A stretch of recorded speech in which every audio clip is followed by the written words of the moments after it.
엔비디아가 HBM을 좀 이렇게 좀 생산 좀 해줘 이렇게 부탁을 합니다. 근데 지금 저 삼성은 자기가 하고 싶은 대로 고집하는 거죠. 왜냐하면 그렇게 할 수 없어요. 그러니까 이거 미세화 기술이 떨어지는 거예요. 그렇죠. 그러니까 삼성전자의 대명사가 반도체에서 미세화 기술 아닙니까? 그렇죠. 그러니까 거의 뭐 독보적이었었는데 지금 사실 여기서는 하이닉스한테 뒤지는 거예요. 심지어 마이크론한테 뒤지는 거죠. 그러면 지난 몇 년 동안 뭐 했다는 거예요? 놀았다는 얘기죠. 그러니까 이 세계 최고라는 교만함 때문에 사실 거의 뭐 포기하고 놀았다는 거죠. 근데 이제 지금 저는 이제 삼성전자를 다시 한번 보는 게 좋지 않는가라고 이제 계속 말씀을 드리는데 왜 그러냐면 인공지능에 왜 이렇게 사람들이 뭐라 그럴까요? 환호를 보인다 그럴까요? 아니면 이렇게 몰두를 하고 있다 이렇게 이야기해야 될까요? 그러니까 뭐 그 박사님이 더 잘 아시겠지만 지금 인플레 때문에 고생하잖아요. 이게 수요가 많아서 인플레가 온 게 아니고 결국 이제 비용 상승 인플레지 않습니까? 그러니까 이제 인류가 서로 각재 도생으로 가고, 그러니까 원자재 공급하는 나라에서 이제는 더 이상 원자재 가격을 깎을 필요가 없고, 그다음에 이제 노동력도 많이 떨어지니까요. 어떤 극적인 생산성의 향상이 필요하지 않을까. 뭐 그래서 이 인공지능에 대한 어떤 의존도가 더 이제 심해지지 않을까 이렇게 생각을 하는데 여기에 이제 뭐 경쟁을 하는 거예요 이제. 그러니까 처음 인공지능에 관심을 가졌던 기업은 이제 구글이었던 것 같습니다. 그러니까 이 딥러닝이라는 거를 처음 이제 개발한 사람이 제프리 힌튼이라는 사람인데요. 그러니까 이분이 이제 캐나다 토론토 대학에서 자기 제자들과 DNA 리서치를 만들었잖아요. 이제 그거를 구글이 인수했던 거예요. 그러니까 그 다음에 이제 구글은 딥마인드 같은 것도 인수하면서 이제 먼저 치고 나간 거죠. 그러니까 여기에 이제 긴장을 하고 마이크로소프트라든가 일론 머스크가 오픈 AI 요즘에 잘 챗GPT 나온 그쪽에서 함께 구글을 추격하기 위해서 노력을 했었죠. 뒤에 이제 일론 머스크는 혼자 떨어져 나오기도 했지만 애플은 항상 이게 혼자 하는 걸 좋아해요. 그러니까 뭐 맥북 같은 것도 이제 기술적으로 앞섰지만 상용화 실패했지 않습니까? 그러니까 이 기술적으로는 자기네 자존심이 굉장히 큰 것 같은데, 그러니까 쉴이라는 어떤 그러한 챗봇을 먼저 만들어서 자기가 앞서가고 있다고 생각했는데 이제는 챗GPT한테 뒤졌으니까 굉장히 긴장하고, 그러니까 최근에 애플이 자율주행차 개발 뒤로 미뤘지 않습니까? 그러니까 세계에서 애플이 가장 돈이 많은 회사인데 이제는 애플조차도 여러 가지 할 수 없다는 거예요. 그만큼 이 경쟁이 치열하고 그만큼 사람들이 이 인공지능 개발에 몰두하고 있다. 뭐 이렇게 생각하는 거죠. 지금 에론 머스크 말씀도 하셨고 구글 말씀도 주셨고 또 알트만 이야기도 있고. 근데 지금 이 초기는 분명히 초기인데 우리나라 국민들이 처음 들으신 게 2016년도에 아마 바둑 둘 때 처음 알파고를 들으셨단 말이죠. 그러면 이게 그 뒤에 인공지능 관련 주식이라고 하는 주식시장에서 나타난 기업들은 우리나라에 구체적으로 존재할까? 연구가 상당히 필요한 내용 같은데 우리나라에도 이런 인공지능 기술을 다루는 기업들이 있습니까? 글쎄요, 뭐 부분적으로는 있겠지만 아무래도 인공지능을 대표하는 기업은 일단 그 빅텍들이죠. 마이크로소프트, 아마존, 애플, 구글 이렇게 이분들이 지금 하는 일이 다 틀리지 않습니까? 근데 지향하는 바는 하나예요. 어쨌든 무엇이든 물어보세요. 내가 다 대답해 드릴게요. 원스톱 서비스를 해드리는 거죠. 그런 플랫폼 생태계를 만들고자 하는 거기 때문에 그걸 위해서 죽기 살기로 하는 거죠. 그러니까 그러려면 아무래도 계산이 많이 필요하고 특히 이제 비메모리 반도체가 많이 수요가 늘어나잖아요. 그래서 이 엔비디아 같은 데가 주가가 많이 올랐죠. 비메모리가 수요가 늘어나면 메모리도 늘어나는 거니까 삼성전자 하이닉스도 같이 이제 득을 보는데 그 중에서 하이닉스가 잘했고 삼성전자가 약간 좀 뒤처졌던 그런 부분이 있었습니다. 그럼 투자는 어떻습니까? 우리나라에 뭐 AI 이름을 단 기업들 이름도 있더라고요. 주식시장 상장된 기업들을 보니까 코스닥도 있고 있던데 지금 우리 김학주 교수께서 보시기에 옛날 센터장 시절로 돌아가셔서 미국이나 우리나라에서 거론되고 있는 이런 AI 관련된 기업들은 허상이다, 버블이다, 아직까지는 초기 단계니까 과거 1990년대 중반에 애플과 구글이 상장할 때와 같은 모습이다. 그러니까 지금 투자하는 게 옳다. 어떻게 보십니까? 저기 세 번째로 생각합니다. 세 번째다. 예, 그러니까 이제 시작 단계니까 장기적으로만 본다 그러면 투자할 만하다. 네. 그러니까 이 버핏이라는 사람이 투자 원칙이 원금을 잃지 않는 거잖아요. 그렇죠. 방법론은 뭐 망하지 않을 주식, 그러니까 실패하지 않을 주식을 골라서 장기 투자하면 된다라고 생각하는 거죠. 근데 이 신성장, 특히 이제 인공지능 같은 경우에는 이 기술의 어떤 진보화라 그럴까요? 그러니까 기술의 변화가 네. 굉장히 빠르잖아요. 그렇죠. 지금은 좋아 보여도 새로운 뉴텍이 나오면 언제든지 대체될 수 있는 거 그렇죠. 아니겠습니까? 그러니까 저는 여러분들한테 개별 주식 투자는 좀 이렇게 말리고 싶어요. 그러니까 개별 주식은 망할 수 있습니다. 대체될 수 있죠. 네. 하지만 어떤 인공지능이 세상을 바꿔놓을 것이다라는 그 테마는 바뀌지 않을 거니까 네. 여러분들이 그 포트폴리오를 좀 만드시면 어떨까 스스로. 네. 물론 이제 세상에 나온 어떤 ETF 같은 것도 있지 않습니까? 네. 근데 그게 들여다 보면 약간 말도 안 되는 종목이 들어가 있고, 네. 그러니까 이 유지 보수가 별로 안 좋아요. 그렇죠. 그러니까 스스로 만들면 좋은데. 나는 별로 실력 없는데 이렇게 생각하면 컨닝을 하세요. 그러니까 그 ETF를 까보면 어떤 주식들이 이렇게 들어가 있어요. 그렇죠. 그 중에서 이거 뭐 좀 핵심 경쟁력 있는 주식 같은 걸 좀 골라내서 여러분들이 조합을 하면 되거든요. 그래서 이제 많은 분들이 아주 엔비디아 같은 것도 뭐 저기 한 지난 1년 동안 주가가 3.3배나 올랐어. 너무 비싸 이렇게 생각할지 모르겠는데 글쎄요. 그러니까 이 마이크로소프트 예를 한번 들어드릴게요. 네. 그때도 이제 인터넷이 세상을 바꿀 것이다. 네. 뭐 이렇게 얘기가 됐고 막 그 IT 붐이 있었지 않습니까? 근데 생각보다 인터넷 그 인프라 구축이 느려지니까 마이크로소프트 주가가 99년 고점에서 반토막 났었어요. 네. 예, 근데 지금까지 만약에 들고 있었다면 네. 그 주가는 7.3배 올랐어요. 네. 그러니까 이 인터넷이 세상을 바꿀 것이라는 어떤 그러한 띠이 틀리지 않았다는 거죠. 예, 그러니까 그거를 그냥 비싸게 샀어도 장기적으로 갖고만 있다 그러면 결국은 우리가 의도했던 높은 수익률을 찾아줄 거다 이렇게 생각을 하는 거고요.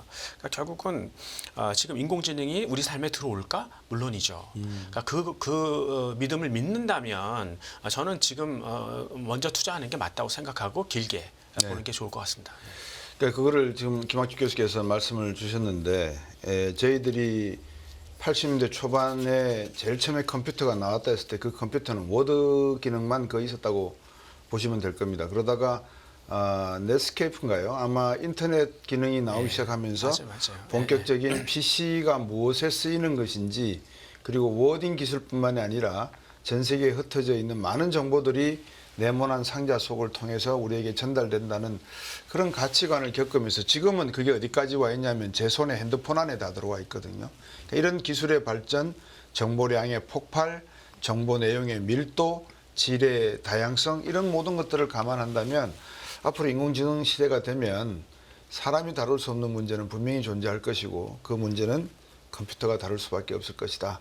거기에 따르는 팔을 구성하고 다리를 구성하고 두뇌를 구성할 수 있는 비메모리 반도체 칩이라든지 관절 꺾기에 사용되는 스테인리스 철이라든지 여러 가지들이 부가적으로 중요성을 갖게 된다 이런 말씀인 것 같습니다.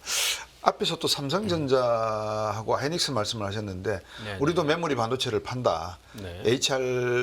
HBM에 대해서 네네. 그런 말씀을 주셨는데 HBM은 왜 삼성이 늦었습니까? 원래 이제 인공지능이 막 몰려드니까 그러니까 인공지능에서 확실히 낸드보다는 디램이 중요합니다. 네. 그러니까 낸드는 메모리를 저장하는 거잖아요. 그렇죠. 근데 디램은 프로세싱, 처리 속도를 내는 거고요. 근데 인공지능 속도가 빨라야 되니까 그럼요. 이제 디램이 중요하고 그래서 이 디램을 이제 적층을 시켰죠.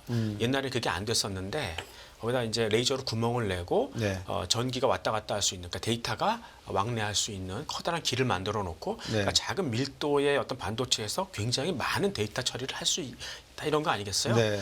예, 근데 그 아이디어를 처음 가져왔던 거는 어떤 국내 모대학 교수였었어요. 근데 그분이 삼성한테 먼저 갔겠죠. 네. 근데 이제 문전박대 했다는 거죠.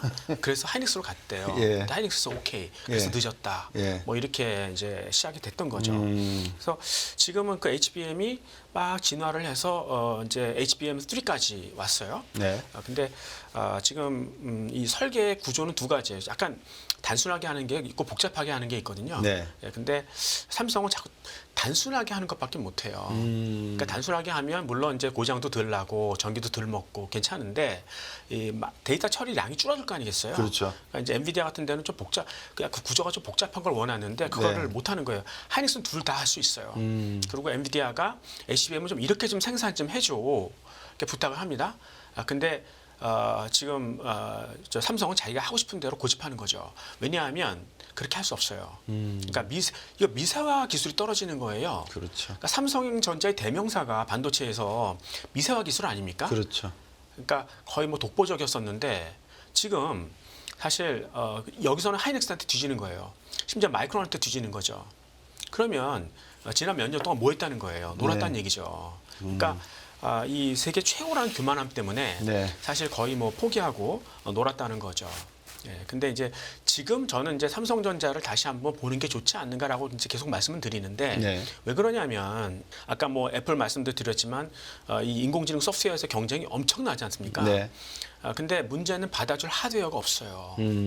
그래서 지금 뭐 샘 올츠만이나 이런 사람들도 하드웨어 깔자 그래야 소프트웨어가 나갈 길이 생긴다. 뭐 7조 달러를 모으자.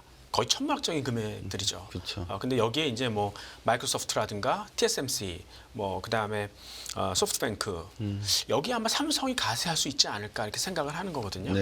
그래서 이 인공지능의 핵심되는 하드웨어는 결국은 저는 스마트폰이라고 생각하거든요. 그러니까 2000년대 초반에 이제 막 그 IT 붐이 생겼을 때 그게 별로 이렇게 보급이 안 되다가 본격적으로 이제 저 붐을 일으킨 게 아이폰이 나오면서부터였어요. 2007년에. 그러니까 지금도 인공지능이 파급이 되려면 가장 첫 번째 전도사는 아마 스마트폰이 될 텐데 그리고 이제 반도체 그 뒤에 서포트하는 삼성은 두 가지 다 갖고 있죠.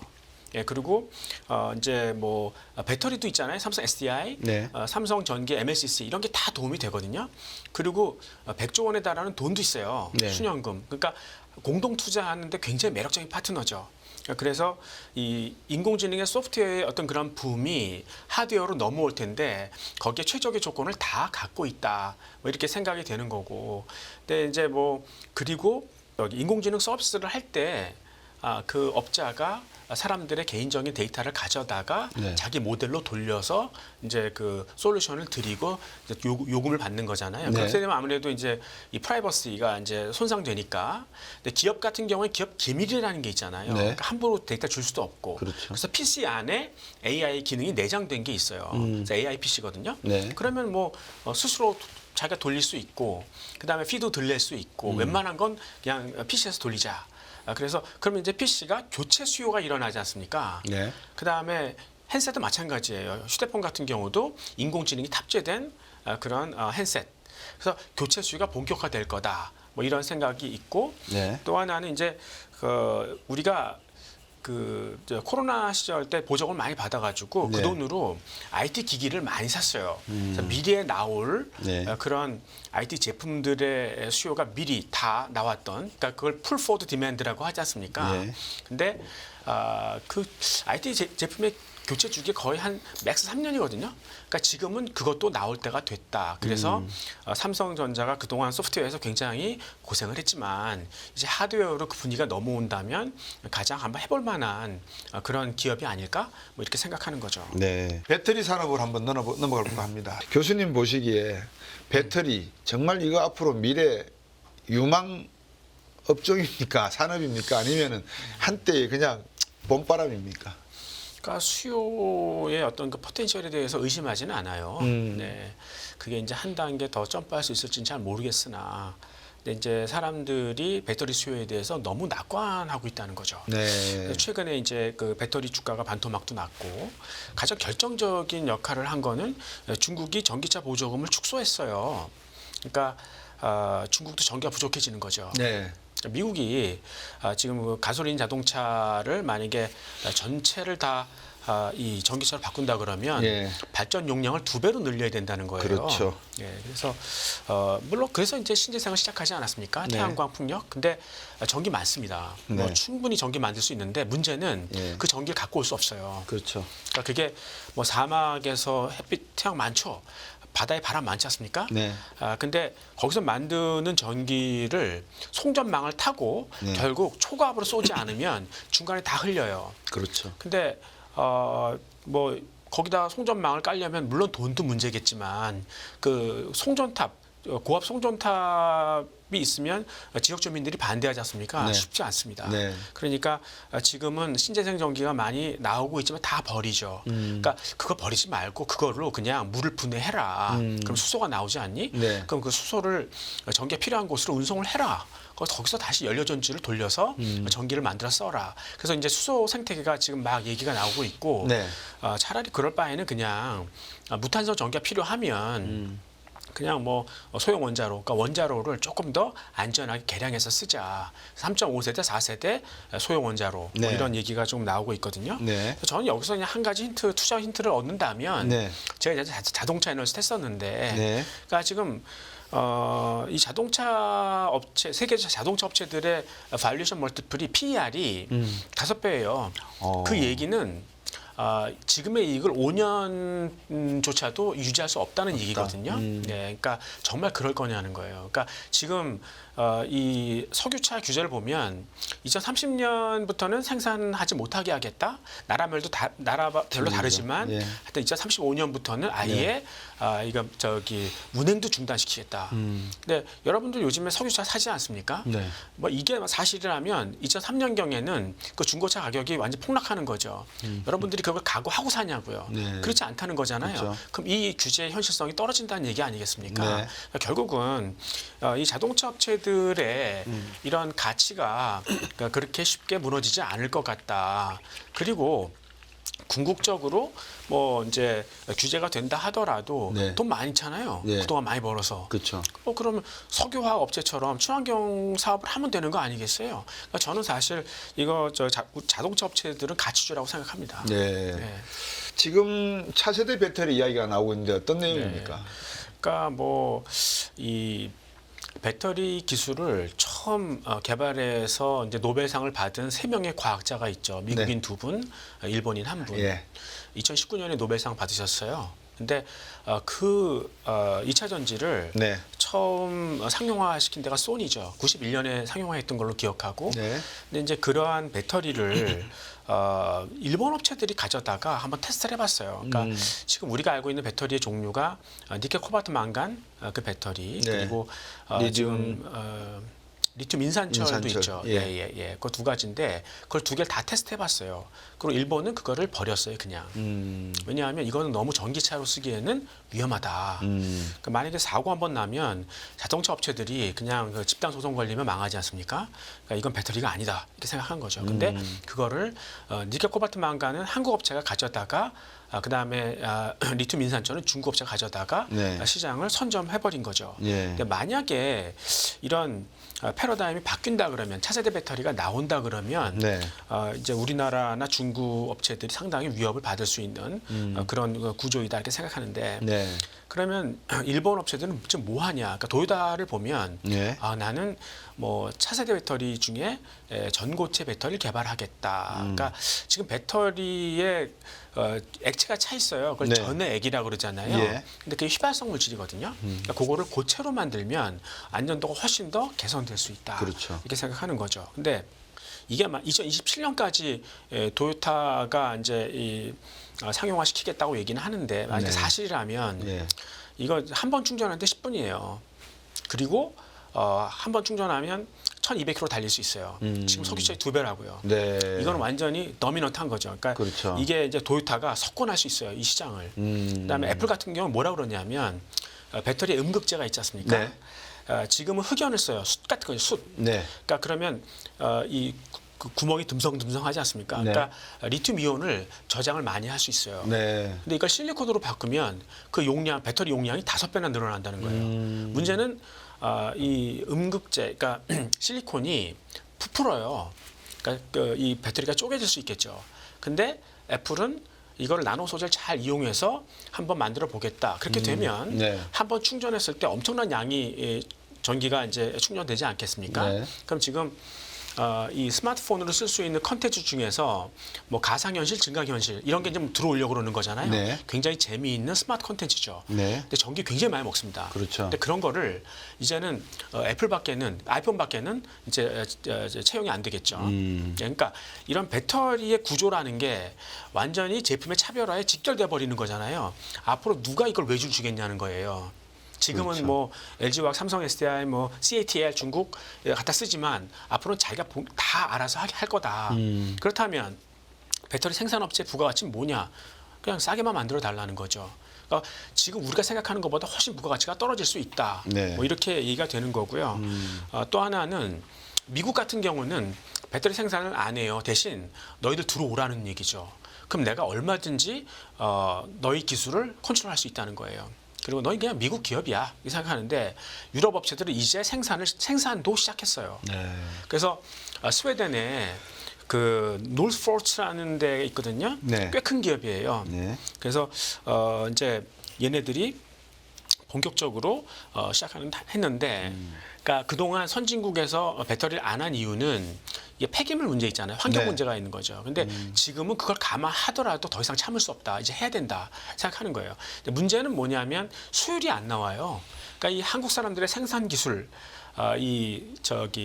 엔지니어링 능력은 탁월한 것 같아요. 근데 이분들은 이 유럽 사람들은 사실 배터리 핵심 소재 있지 않습니까? 네. 막 이렇게 윤활 성분 이런 게 핵심 소재거든요, 배터리에. 네. 이런 핵심 소재가 오히려 더 중요한 거죠. 근데 그거를 만들 수 있는 사람들이고 이미 설계까지 해본 친구들이기 때문에 네. 사실 시간이 가면 따라오겠죠. 예, 그래서 새로운 어떤 테크놀로지컬 시프트에 우리나라 업체들이 많이 노출돼 있다. 그러니까 당장 어떤 분들은 뭐 차세대 배터리가 기존 라인을 대체할 것이다 이렇게 얘기하는데 그건 아니에요. 그러니까 2000년대 초반부터 아마 반도체 소재 실리콘이 지르코늄이나 갈륨으로 대체될 것이다 이렇게 얘기한 사람도 있었는데 지금까지 쓰지 않습니까? 그렇죠. 그러니까 기존 생산 라인을 대체하기 쉽지 않은데 문제는 그 기대가 바뀌는 거죠. 그러니까 앞으로 계속 이렇게 성장할 수 있을 거야라고 보는데 네. 그렇지 않을 수 있다라고 말씀드리는 겁니다. 그렇군요. 그러면 중국의 지금 배터리 생산 캐파가 교수님 보시기에 공급 과잉 상태다 아니면 뭐 적정한 수준이다 어떻게 이미 보십니까? 공급 과잉이 됐어요. 그렇죠. 그러니까 작년 말로 지금 중국에서 소비하는 그런 배터리의 한 2배 정도를 만들고 있거든요. 그러니까 네. 반은 수출해야 돼요. 근데 2027년에는 4배가 된다는 거예요. 그러니까 네. 저도 예전에 펀드 매니저 할 때 네. 중국 업체들이 산업에 들어오잖아요. 네. 무조건 팔았어요. 왜냐하면 중국 정부는 이게 된다 싶으면 일단 보조금 줘요. 그리고 대출도 막 해줘요. 네. 그래서 공급 과잉을 만들어요. 그래서 되면 나가서 싸우라고 그러죠. 그러면 이제 그 세 개가 다 공급 과잉이 되는 거고 대표적인 사례가 뭐 철강, 알루미늄, 뭐 디스플레이, 태양광 패널 다 그랬었죠. 그렇네요. 예, 근데 지금 약간 배터리가 그런 쪽으로 가는 것 같아요. 그러니까 미래의 핵심 기술 2가지 꼽아라 그러면 뭐 반도체하고 배터리인데 네. 반도체는 워낙 미국이 종주국이기 때문에 그걸 피해서 어떻게 할 수는 없어요. 그러니까 배터리로도 해보자. 너무 집착해서 그게 공급 과잉을 만들 수 있겠다 이렇게 생각을 하는 거고요. 네. 그러니까 이제 중국은 참 그 배터리 인프라가 좋아요. 그러니까 지금 양극재, 음극재가 있으면 그거 생산하는 기업만도 200개가 넘어요. 물론 이제 최근에 좀 망해서 어떻게 될지 모르겠지만 네. 이제 우리나라는 에코프로, 포스코 퓨처엠 딱 두 네. 군데. 그러니까 이 품질 관리도 상대가 안 되고 예. 실제로 이제 우리나라의 배터리 생산하는 거 가보면 예. 중국산 장비 써요. 그게 모든 걸 얘기해 주지 않습니까? 그렇죠. 예, 그래서 특히 이제 이 중국의 배터리가 리튬 인산철이잖아요. 그러니까 요 구조를 살짝 말씀드리면 네. 리튬 이온이 왔다 갔다 하는 통로를 하나로 보시면 돼요. 예. 우리나라의 니켈 코발트 망간은 그 통로가 여러 개예요. 예. 그러니까 확실히 중국의 리튬 인산철은 우리나라 배터리보다 힘이 약하죠. 그래서 소형차에 주로 적용이 되는 한계를 갖고 있어요. 예. 장점이 뭐냐면 싸고도 예. 굉장히 튼튼해요. 그래서 배터리에는 배터리 매니지먼트 시스템이 붙거든요. 네. 근데 그걸 조그맣게 붙일 수 있어요. 예. 그러다 보니까 공간이 많이 남지 않습니까? 네. 그러니까 이 리튬 인산철 배터리를 더 구겨 넣을 수 있죠. 그래서 힘을 좀 보강할 수 있고, 그래서 우리나라의 니켈, 코발트, 망간 배터리를 좀 이 로우 엔드를 좀 계속 잠식해 가고 있다, 그런 건데, 일론 머스크도 야, 그 리튬 인산철을 조금 더 개량하자, 그렇게 해서 써보자, 뭐 이렇게 나오니까 우리한테는 분명히 좀 위협이 되는 것 같기도 하고요. 예. 근데 특허라는 게 만기가 있잖아요. 그렇죠. 그러니까 보통 배터리는 20년이거든요. 근데 그 만기가 언제 몰렸냐는 거예요. 네. 그때부터 우후죽순 들어올 수 있다는 거거든요. 그러니까 그 부분도 저도 사실 언제 그 이 패턴트 클리프라고, 그러니까 이 만료가 집중적으로 되는지 잘 몰라요. 근데 그런 부분이 분명히 있을 거다, 이렇게 생각을 하는데, 네.